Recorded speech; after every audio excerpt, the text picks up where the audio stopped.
별로 안 좋아하는데 굳이 신앙생활을 상중하로 나누자면 이렇게 나눌 수 있을 것 같습니다. 하의 신앙은 자기중심적인 신앙입니다. 언제든지 자기 편할 대로 고백하기만 하는 신앙. 세상에서 가장 편한 사람도 아마 자기중심적인 사람이죠. 내 마음대로 하면 되니까. 반대로 가장 수준 높은 신앙은 뭐라 할 수 있을까요? 그것은 하나님 중심되는 신앙일 것입니다. 어떤 문제를 만나든지 하나님 중심으로 생각하고 하나님이 무엇을 기뻐하실까를 늘 고민하는 삶. 그렇다면 중간은 무엇일까요? 중간은 갈등하는 신앙일 것입니다.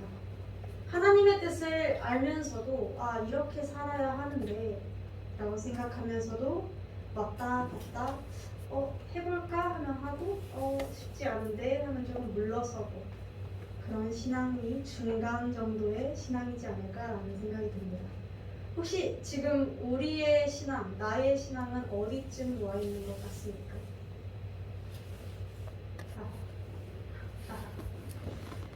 전 중정도인 것 같아요. 신앙생활은 사실 생각보다 쉽지 않습니다. 혹시 교회에 올 때마다 즐거우신가요? 사실 이게 매 순간 즐겁게 오시는 분들은 많지 않을 거예요. 몇몇 정말 충만하신 분들 제외하고는 저도 가끔은 귀찮고 마냥 행복하진 않습니다. 대부분의 사람들이 집에서 쉬는 것을 좋아하고요. 주일날 여기저기 친구들과 놀러 다니는 것을 좋아하고 주일에 아침부터 오후까지 예배드리고 봉사하고 성경 공부하고 기도하고 이런 것이 사실은 쉬운 일은 아닙니다. 그러나 쉽지 않은 신앙생활이어도 그렇게까지 훈련을 교회에서 시키고 또 훈련을 개인적으로도 하는 이유는 우리는 우리가 좋을 대로 돌면 아무 열매도 맺을 수 없기 때문입니다.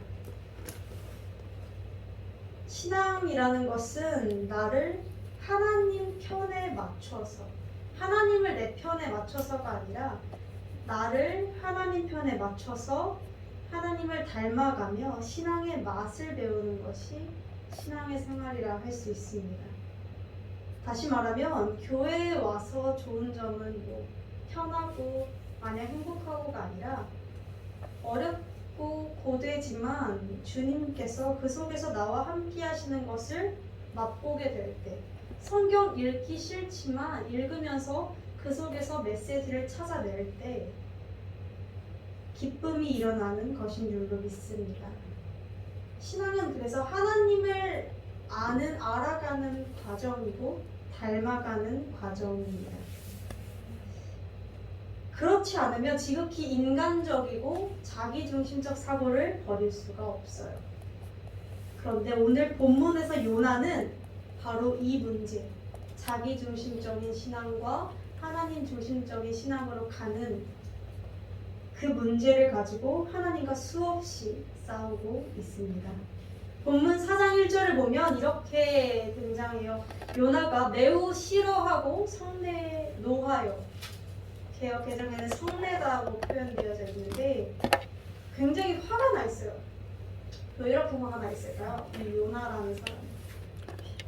사실 요나 1장, 2장 본문을 전에 설교를 한 적이 있어요. 기억하세요? 못하시는 분 다행입니다. 다시 설명드릴 수 있네요. 짧게 설명하자면 하나님께서 요나라는 선지자를 택하셔서 야, 너 니느웨 성으로 좀 가서 복음을 전해라 라고 하세요. 그런데 문제는 니느웨가 요나랑 그렇게 좋은 사이가 아니었다는 거예요. 니느웨는 어떤 나라였냐면 요나의 부모님, 가족, 이웃, 친척들을 죽이고 괴롭힌 적국이었어요. 적국. 원수였던 거죠. 요나에게 있어서. 그래서 1장에서 2장 내용은 이렇습니다. 가기 싫다고 땡깡을 부립니다. 가기 싫어서 니느웨가 아닌 다시스로 가는 배를 타버려요. 그러다 물고기한테 잡아먹히기도 하고 하나님한테 혼나기도 하고 별의별 이런 고초를 다 겪습니다. 요나가. 그런데 이제 물고기 뱃속까지 들어가서 나왔으니까 가긴 가요. 왜냐면 그 정도까지 했는데 안 가면 그것도 좀 쉽지 않은 거겠죠. 가긴 가요. 가는데 요나가 정말 고집이 세요. 진짜 이렇게까지 고집 센 선지자가 있나 싶을 정도로 고집이 세서 물고기 뱃속에 들어갔다 나와서도 정신을 못 차립니다. 3장 3절에는 이렇게 나와 있어요. 요나가 여호와의 말씀대로 일어나서 니느웨로 갔지만 3장 3절 말씀에 니느웨는 극히 큰 성읍이므로 3일 길이니라 라고 하거든요. 그리고 개역 개정에는 이렇게 되어 있어요. 니느웨는 사흘 동안 걸을 만큼 하나님 앞에서 큰 성읍이더라 라고 등장해요. 그런데 요나가 진짜 여기서 전도하기 싫었나 봐요. 이 사흘 또 3일 내내 걸어 다녀야 걸을 수 있는 이 곳을 4절에 보면 성읍에 들어가 하루 만에 다 돌아버립니다. 그냥 대충 돌아다녔다는 거예요. 대충 믿을 사람 믿으세요 이러고 뭐라 이야기하냐면요. 분명 하나님께서는 요나한테 하나님이 살아계심을 전하라 했고 복음을 전하라 했는데 뭐라고 얘기하냐면 약간 변질시켜서 40일 지나면 여기 망합니다. 무너질 겁니다. 이 말밖에 안 하거든요. 하나님께 돌아와야 합니다, 여러분. 이런 복음적인 이야기들을 전혀 하지 않은 채 여기 40일 지나면 무너질 겁니다. 이 말만 그냥 하루 종일 그냥 터벅터벅 돌아다니면서 대충 이러고 다닌 거예요, 요나가. 그런데 정말 아이러니한 사실은 이렇게 대충 일하고 다녔는데 하나님이 일하셔서 니느웨 백성들이 통곡하고 붉은 베옷을 입고 울면서 주님 잘못했습니다 막 하기 시작해요. 자, 요나 기분이 어땠을까요? 배알이 꼴리기 시작합니다. 아니 회개하는 꼴 보기 싫어서 대충 하고 다녔는데 짜증이 있는 대로 난 거예요. 얘네들은 회개가 왜 이렇게 쉬워? 왜 이래? 저 쓰레기 같은 사람들이 사람 죽이고 내 가족 괴롭히던 인간 말종들이 왜 저렇게 회심이 빨라? 라고 생각하게 된 거예요. 그래서 3절에 보면 이렇게 이야기해요. 본문 3절에 보면은 차라리 저를 죽이십시오. 제가 사는 것보다 죽는 게 낫겠습니다. 이 꼴 보느니 나 죽는 게 낫겠어요. 비아냥거리기 시작합니다. 하나님. 얼마나 싫었으면. 우리는 이 본문을 보면서 이렇게 생각하곤 합니다. 하나님이 하라는데 진짜 고집 세다. 왜냐면 우리가 일반적으로 아는 하나님의 선지자, 목사님들은 이러지 않으시죠? 이러지 않으실 거예요. 그런데 요나는 되게 고집도 세고 말도 진짜 안 듣고 이렇게 삐뚤어질 수 있나 싶을 정도로 단단히 삐뚤어져 있어요. 그런데 우리가 이 시간 돌아보아야 할 것은 우리의 모습이 이렇지 않은가 하는 것들을 돌아봐야 하는 줄로 믿습니다. 우리는 지금 하나님 앞에서 하나님의 뜻에 따라 불평 없이 순종하고 있습니까? 사실 아마 아닐 거라고 생각이 듭니다. 저조차도 이틀 전에 이렇게 기도했었거든요. 하나님, 저 사람도 사랑하십니까? 저 사람 변하긴 합니까? 라고 기도했었어요. 저렇게 무례하고 저렇게 파렴치한 사람이 변하긴 합니까? 안 변할 것 같습니다. 이렇게 기도를 했었어요. 딱 이틀 전에. 이런 일 말고도 굉장히 많겠죠. 하나님께 불평하게 되는 수많은 순간들이. 우리는 하나님의 뜻에 따라서 살아야 하는 그리스도인 성도들임에도 불구하고 하나님의 뜻은 상관없이 어떻게 하면 옆 사람보다 잘 먹고 잘 살까? 어떻게 하면 내가 하나님께 복을 더 많이 받을 수 있을까? 어떻게 하면 좀 편하게 내가 살 수 있을까? 또는 심지어는 은사 가지고도 싸워요. 하나님이 주시는 은사임에도 서로 질투하고, 은사를 받은 사람은 은근슬쩍 자랑하고 자신의 의를 드러내고, 신앙 속에서도 무시하고, 저 사람은 나보다 몰라, 저 사람은 나보다 신앙이 안 좋아, 저 사람 예수 믿는다는데 왜 저래? 라는 등등의 생각을 우리는 하루에도 수백 번씩 하죠. 정죄하고 뒤에서 험담하고. 사실 이것들이 하나님의 뜻은 아니잖아요, 그렇죠? 우리가 하나님의 뜻을 다 모른다 할지라도 이 정도를 하면 안 된다라는 것쯤은 알아요. 하나님께서는 그런 우리에게 오늘 이렇게 말씀하십니다. 4절에 너가 성내는 것이 옳으냐? 너가 지금 화내는 것이 옳다고 생각하니? 라고 말씀하세요. 이렇게 생각해 볼게요. 예수님께서 만약 우리와 같은 마음이셨더라면 이러셨을 거예요. 십자가에 지셨을 때 십자가 지고 가시면서 저 자식들 때문에 내가 십자가를 지라고요? 말이 되는 지금 내가 기껏 다 고쳐놨더니 저렇게 손가락질하고 은혜도 모르는 것들이 이러면서 십자가를 지고 가셔서 졌어요. 십자가를 지셨는데 그 앞에서 어떻게 했는 줄 알아요? 조롱하거든요. 예수님을. 너가 하나님의 아들이면 십자가에서 구원해서 내려와봐 라고 하는데 예수님께서 뭐라고 생각하셨어요? 물론 그러시지, 상상이에요. 우리가 같은 마음이었더라면 십자가에 달려서 미치겠네, 내가 지금 지들 때문에 매달려 있는데 뭐라는 거야? 하나님 저 자식들 치워주세요. 내가 쟤네 구원시켰는데 십자가에서 뛰어내릴래요 그냥. 이러셨겠죠. 우리와 같은 마음이었더라면. 그런데 중요한 사실은 이렇지 않으셨다는 거죠. 그저 묵묵히 십자가를 지셨고 그 어떤 말씀도 없이 물과 피를 흘리면서 죽으셨습니다. 그래서 우리는 예수 그리스도의 십자가를 보면 그 끔찍한 사랑을 느낄 수 있습니다. 제가 한 집사님과 이제 말씀 나눔을 하다가 요한복음 말씀을 함께 나눴었는데, 하나님이 세상을 이처럼 사랑하사 독생자를 주셨으니라는 말씀이죠.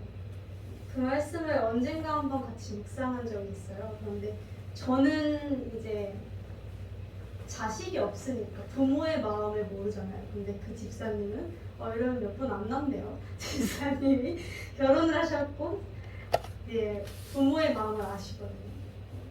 이렇게 말씀하셨어요. 만약에 나였으면 차라리 내가 십자가에 달리는 건 모르겠는데 내 자식을 내어주는 건 그건 정말 못할 것 같다 라고. 그게 부모의 마음이에요. 그런데 하나님은 그 부모의 마음을 가지고 자기 자식을 내어주셨어요. 그만큼 우리를 끔찍하게 사랑하셨다는 거죠.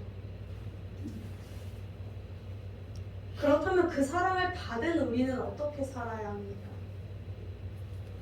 우리는 하나님의 뜻을 따라 살면서 그 사랑을 세상 가운데 드러내야 할 줄로 믿습니다.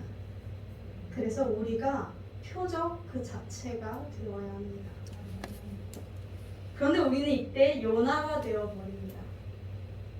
아버지의 사랑이 나에게만 닿기를 원합니다. 하나님 앞에서 나만 특별해지기를 원합니다.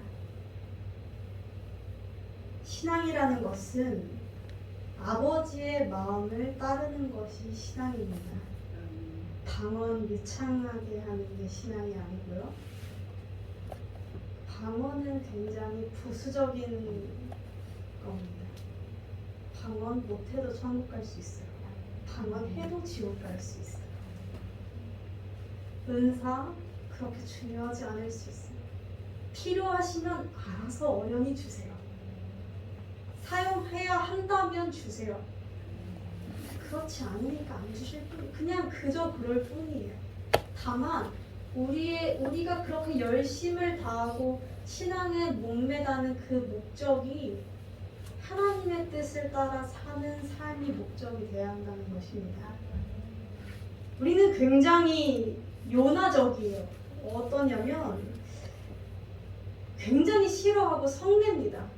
신앙이 있을수록 그래요. 그런데 하나님께서 요나한테 이렇게 한마디 툭 너가 성내는 게 옳으냐? 라고 하시고 아무 말씀도 안 하시거든요. 포기하신 걸까요? 아니, 그렇진 않았어요. 하나님께서는 요나를 향한, 요나가 이렇게 고집이 세서 그런지 유난히 이벤트가 되게 커요. 이게 순순히 따라왔으면 이렇게 큰 이벤트를 안 겪었을 텐데 참 큰 이벤트를 많이 겪습니다. 어떤 이벤트를 이번에 준비해 주셨냐면 박넝풀이에요. 박넝풀이 요나서에서 4번씩 등장하거든요. 5절에 보면 요나가 이제 하도 배알이 꼴리니까 이제 더 이상 복음 전하지도 않고 성읍을 나가서 성읍 동쪽에 가가지고 자기가 거할 초막을 그냥 이렇게 뭐 대충 지었겠죠. 별다른 도구 없이 그냥 얼기설기 엮어가지고 대충 지어서 이렇게 거기서 그래 니네 잘 되나 보자 이러고 째려보고 있었어요. 근데 하나님께서 초막 옆에 신속하게 박넝풀을 쫙 지어주셔서 햇빛을 가려주십니다. 그늘막을 쳐주세요. 다시 말해서 하나님께서 요나가 더울까봐 더위라는 그 괴로움을 없애주시기 위해서 박넝풀을 자라게 하셨다는 겁니다. 요나가 어땠을까요? 너무 기뻤어요. 우리가 볼 때는 되게 조울증 환자 같겠지만 요나가 기뻤던 이유는 괴로움을 피할 박넝풀이 생긴 그 자체도 기뻤지만 하나님이 내 편을 들어주시는구나 라는 것에 기뻤습니다. 우리 상황으로 보면 이렇게 예를 들 수 있을 것 같아요. 자신의 처지 때문에 굉장히 어려워하고 있는 한 사람이 하나님께 짜증을 내요. 하나님, 내 인생이 왜 이렇습니까? 난 직장도 없고 여자친구도 없습니다. 남자친구도 없습니다. 왜 이럽니까 나는? 막 이렇게 불평을 하는 거죠. 그런데 갑자기 일주일 만에 취직이 돼요. 갑자기 남자친구가 다 생깁니다. 멋있는. 어떨까요? 취직이 되고 애인이 생겼다는 것만으로도 기쁘겠지만 동시에 하나님이 내 기도를 들으셨구나 라는 사실에 막 심장이 벌렁벌렁거리고 막 기쁠 거예요. 자, 그런데 문제는 하나님께서 요나에게 박넝풀만 예비하신 게 아니었어요. 뭘 또 예비하셨냐면 7절 벌레도 예비하셨어요. 그래서 새벽 해 뜨기도 전에 벌레가 그 박넝풀들을 다 갉아먹어 버립니다. 얼마나 황당했겠어요. 그리고 8절에 보면 하나 더 예비하시는데 뜨거운 동풍까지 예비하십니다. 그러니까 40도가 넘는 동풍이었거든요. 우리 지금 30도만 넘어도 진짜 더위 먹어서 죽을라 하잖아요. 40도가 넘는 뜨거운 동풍이 쬐메가 히브리어로 이제 표현하자면 강타하다. 그러니까 동풍으로 때려 맞은 거예요. 뜨거운 바람이. 이제 아까 그 사람으로 비유해보자면 이런 거예요. 자, 일주일 만에 기도 응답을 받아서 취직을 하고 애인도 생겼는데 일주일 만에 직장에서 잘려요. 하나님의 은혜에 이랬는데 갑자기 일주일 만에 잘려요. 애인한테 차여요. 근데 이제 뜨거운 동풍까지 강타했다가 하니까 뺨까지 맞으면서 차였어요. 이게 얼마나 황당해요. 이게 기가 막히겠죠, 이러면. 근데 중요한 것은 이 잘리고 헤어지고 뺨까지 주님께서 예비하셨다는 거예요. 그러니까 다시 말해서 벌레도, 그러니까 박넝쿨을 예비하신 것도 많은데 벌레도 예비하셨고 뜨거운 동풍도 하나님께서 예비하셨다는 거예요. 요나가 이제 정신이 혼돈하여 그러니까 해롱해롱해서 이렇게 스스로 죽기를 구하여 가거든요. 사는 것보다 죽는 것이 낫겠다. 그냥 죽이세요 그냥. 아직도 정신 못 차리고 또 되더라고요. 죽이세요 그냥. 잘못했다 하면 되는데 약간 말투 자체가 이런 사람인 것 같아요. 조금 부정적이고 되게 개를 살짝가요. 그래서 이제 하나님께서 다시 한 번 더 말씀하십니다. 너가 이 박넝쿨로 성내는 것이 옳으냐?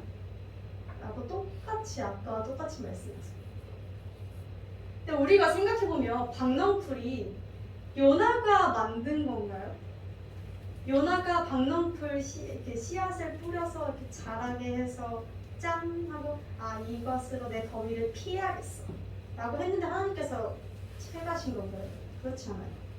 그냥 하나님께서 잠시나마 주신 것이거든요. 그런데 요나는 지금 그것이 없어진 것을 두고 화내고 성내서 죽기까지 막 성을 내고 있어요.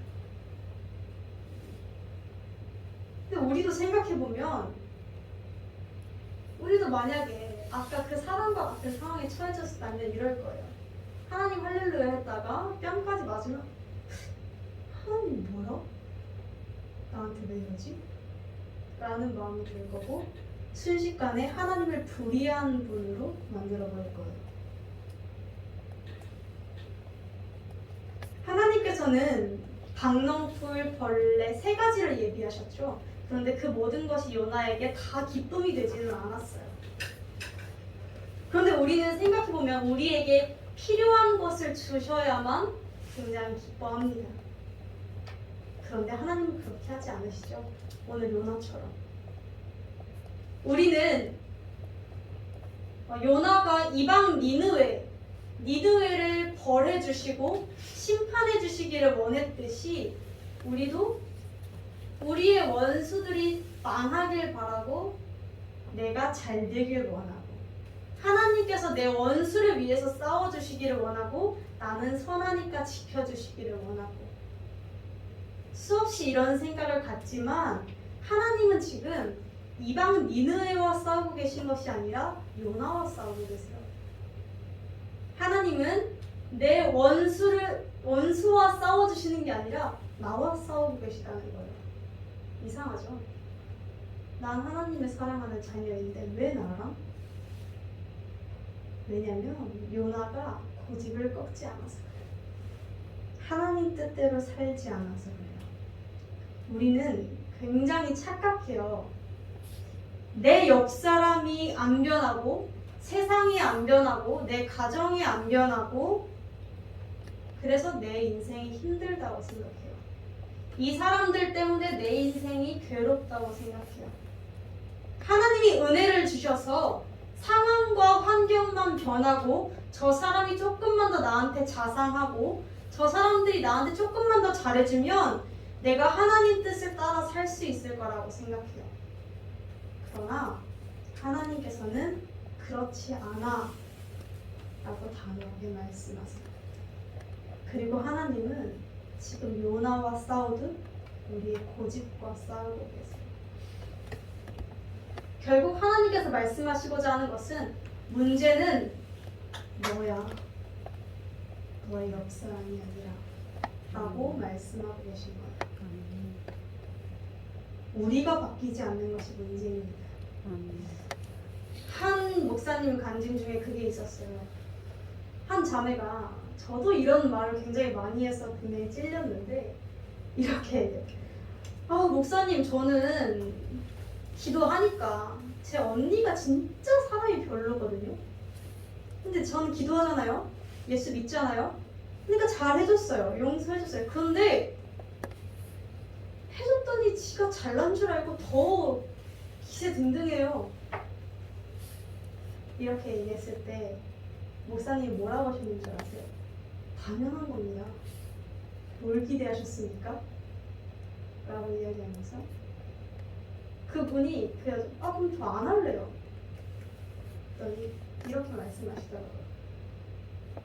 우리가 변하지 않는데, 당사자인 내가 변하지 않았는데 어떻게 상대방을 변화시키려고 하십니까? 그거 한 번 졌다고 다시 되돌아갈 거면 그 사람은 평생 변하지 않을 겁니다. 그것만 알고 계십시오. 이렇게 이야기했다는 거예요. 그러니까 결국 문제는 나에게 있다는 거죠.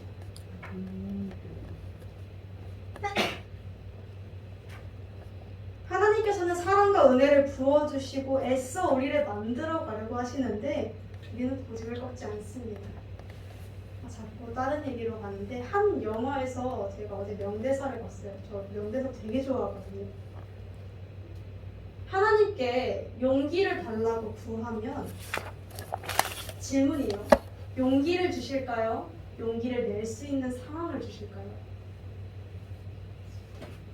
하나님께 인내를 달라고 기도하면 인내를 주실까요? 아니면 인내할 수 있는 상황들을 주실까요? 그럴 것 같아요. 후자예요. 하나님은 그런 상황들을 얘기하세요. 훈련시키시고 나가실 그 환경들을. 근데 우리는 그걸 그 뜻을 모른 채 그냥 성질만 부리고 있는 거예요.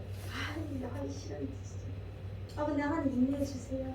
사랑의 마음을 주세요. 그또 사랑할 수 있는 상황에 처해지면 싫은데 이렇게 말과 행동이 다르죠. 우리의 인생의 방향풀은 무엇입니까? 우리는 무엇을 할 때 분노하고 어떤 상황에 처해졌을 때 쉽게 분노합니까? 이런 사실 어제 회개한 건데 차를 타고 가다가 다른 차 끼어들면 욕이 나와요. 어떡하죠? 욕을 하고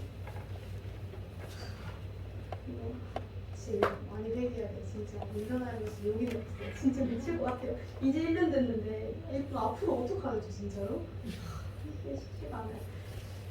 그리고 이제 또 가족끼리 예를 들어 외출하려고 하는데 갑자기 한 가족이 굉장히 기분을 상하게 돼요. 또 옆에서 누가 빈정거리고 직장에서 나만 갈구고 이런 상황들이 있겠죠. 이 모든 것이 우리에게는 박농풀일 거예요.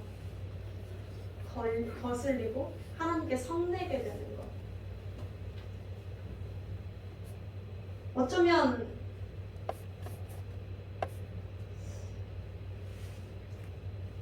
교회 내에서 상처를 받는 문제도 박농풀일지도 몰라요. 물론 수요예배 때 이야기했던 성폭행은 다른 문제예요.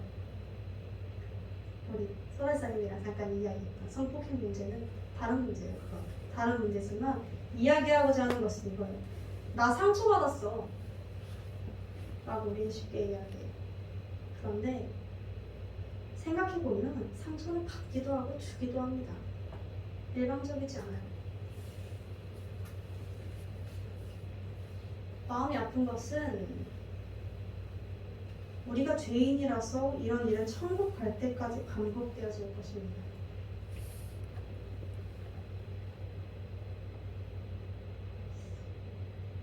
주님께서 이렇게 말씀하세요. 너가 성내는 것이 옳으냐? 박농풀 때문에? 너가 성낼 자격이 있다고 생각하니? 라고 말씀하세요. 요나는 기껏 박농풀에 기뻐했고 기껏 박농풀에 분노했어요. 우리는 우리의 뜻대로 되지 않을 때 불평과 원망을 쏟아냅니다. 작은 일에도 막 부들부들 떨면서 화를 내요. 제가 그런데 예민할 때는 누가 건들기만 해도 막 짜증을 냅니다. 굉장히 별거 아닌 일들로 자존심이 상해하고 화를 냅니다. 마음대로 되지 않고 저 사람이 내 생각대로 움직여주지 않을 때 속상해서 화를 냅니다. 그러나 중요한 건 기껏 박농풀이라는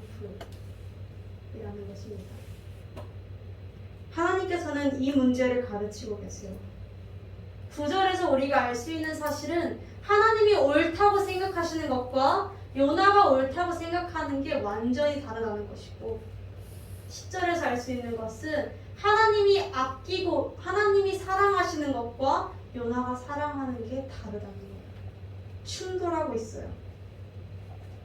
하나님은 요나를 사랑하듯 니느웨도 사랑하시거든요. 나만 사랑하는 게 아니라 내 원수도 사랑하시거든요. 그런데 요나는 나만 잘 돼야 되고 내가 원하는 대로 돼야 되고 하나님이 바라보시는 영혼과 뜻에는 관심도 없어요. 나 기도 많이 하니까 저 기도 안 하는 사람 벌 받아야 돼요. 굉장히 이기적이고 교회가 경쟁 구도에 막 들어가요. 누가 기도 많이 하고 누가 섬김 많이 하나, 누가 돈 많이 받나. 이건 세상과 다를 바가 없습니다. 세상의 집단이죠. 우리는 하나님 안에서 모두가 형제인 공동체인데 이런 것들은 너무나 잘못된 것인 줄 믿습니다. 우리의 신앙생활도 다 이 문제에서 부딪힙니다. 우리가 옳다는 것과 하나님이 옳다고 여기시는 것, 내가 아끼고 내려놓지 못하는 것과 하나님이 사랑하시는 것, 그 사이에서.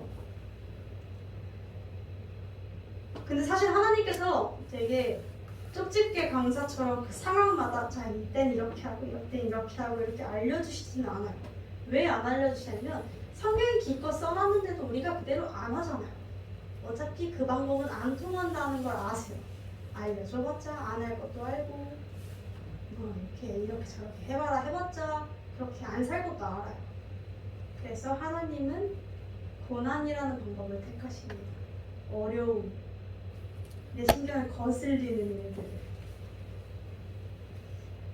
하나님은 여전히 오늘도 우리와 싸우시고요. 우리를 설득하세요. 그렇기에 우리에게도 강낭풀도 있을 것이고 벌레도 있을 것이고 뜨거운 동풍도 주실 것입니다. 정신이 혼미해지는 고난도 있을 것입니다. 그리고 하나님은 이것을 우리가 죽을 때까지, 천국에 갈 때까지 계속 훈련하십니다. 나는 어느 정도 신앙이 됐으니까 이제 아니요, 죽을 때까지 모두가. 우리는 그래서 내 고집과 내 뜻을 빨리 내려놓는 것이 편합니다. 내 자존심, 내가 하나님께 나아가는데 가장 가로막혀져 있는 그 문제가 무엇입니까? 그것부터 내려놓으세요. 사역자이잖아요. 제가 사역자인 저도 하나님을 의심할 때가 분명히 있습니다. 저도 죽음은 무섭고요.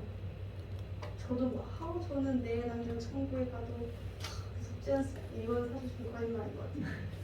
그러신 분들도 있겠지만 저는 아직 그 정도는 안 되고 저는 좀 더 오래 있고 싶고 무서워요. 죽음 무섭죠. 안 무서운 사람이 어디 있어요? 하나님 저 어제도 의심했어요. 진짜 의심했다가 금방 회개했는데 사람은 누구나 자신의 삶, 자신의 관점을 초월하지 못해요. 그래서 그렇기 때문에 우리가 믿음으로 살아야 하는 것입니다. 믿음이 대단한 게 아니에요. 내가 대단한 이게 아니고요. 믿음은 어쩌면 어리석어 보이고 어쩌면 미련해 보이는 것이에요. 만약 내가 지금 바보 같다라는 이야기를 듣고 있다면 그것만큼 축복이 없습니다. 너 진짜 그렇게 미련하게 사냐? 효율성 떨어지게 사냐? 라는 이야기를 들으면 그것만큼 하나님이 귀하게 보시는 게 없어요. 선교 아세요? 선교? 한 명의 선교사를 키우려면 그게 진짜 돈 낭비, 시간 낭비거든요. 왜 이렇게 얘기하냐면 선교사를 세워주려면 신학을 공부해야 하고 그 나라 외국어를 공부해야 하고 자본도 있어야 하고 또 가서 간접적으로 선교할 때 필요한 의료 기술 이런 것들을 다 갖추어서 그거 배우는 시간이 얼마나 걸릴 것 같아요? 몇십 년이 걸릴 거예요. 그 몇십 년이 걸려서 차라리 그렇게 한 사람을 두고 더 많은 효율성만 따지자면 나라에서 영향력 있게 할 수 있는데 굳이 저 아무도 못 알아주는 한자촌에 가서 한 사람 한 사람 효율성으로 따지면 그렇게 비효율적인 게 없거든요, 선교가. 그런데 하나님이 그걸 가장 귀하게 여기세요. 하나님은 효율성 따지시는 분이 아니시거든요. 하나님은 효율성의 그걸 초월하시는 분이시기 때문에 우리가 좀 우리 거 챙겨보자고 어정쩡하게 똑똑하게 굴고 하나님 앞에서 어정쩡하게 머리 쓰고 어정쩡하게 이렇게 하는 것보다 아예 그냥 어리석게 하나님 난 모르겠습니다. 하나님 내 자존심 버리겠습니다. 나 가진 게 없습니다. 뒤돌아보니 내가 내세울 게 없더라고요, 주님. 그게 말합니다. 왜 하나님이 강하시잖아요. 내가 열심히 막 뚜벅뚜벅 걸어봤자 하나님이 비행기 태워주면 금방인데 이렇게 혼자 이렇게 막 똑똑한 척하면서 걸어가고 있는지 잘 모르겠어요. 그게 얼마나 힘들어요. 인생이 얼마나 고되고. 믿음은 결국 제가 이렇게 써놨어요. 믿음은 우리가 두려움에 떨거나 넘어지거나 좌절할 때 결국 내 실력을 의지하는 게 아니라 예수밖에 없구나 를 깨닫는 거. 사랑하는 성도 여러분, 요나서는 굉장히 애매하게 끝납니다. 어떻게 끝나는 줄 아세요? 개혁해주라고 뭐지? 질문으로 끝나요. 내가 어찌 아끼지 아니하겠느냐 하시니라. 요나 대답도 없어요. 요나 대답 안 궁금했나봐요. 제가 볼 때는 그냥 내가 어찌 아끼지 아니하겠느냐 하고 그냥 끝내버려요. 이 질문을 우리에게 바꿔서 던지면 이거예요. 얘들아, 내가 아끼는 거, 내가 소중하게 생각하는, 그러니까 하나님의 뜻, 내가 옳다고 여기는 것 너네 한 번이라도 생각해봤니? 라고 열린 결말처럼 우리에게 질문을 던지시는 거예요. 왜 이렇게 끝내셨을까요? 우리가 대답할 차례이기 때문입니다. 요나가 어찌됐든 간에 사실 요나 알아서 잘했겠죠. 사실 잘했을 것 같아요. 하나님은 지금도 우리에게 물으십니다. 하나님이 아끼는 것과 너가 아끼는 것, 하나님이 옳다고 여기시는 것과 너가 옳다고 생각하는 그 가치관, 그 사이 너는 어디쯤에 서 있니? 너는 너의 삶 가운데서 무엇으로 대답할래? 라고 물으십니다. 이제 우리는 대답해야 할 줄로 믿습니다.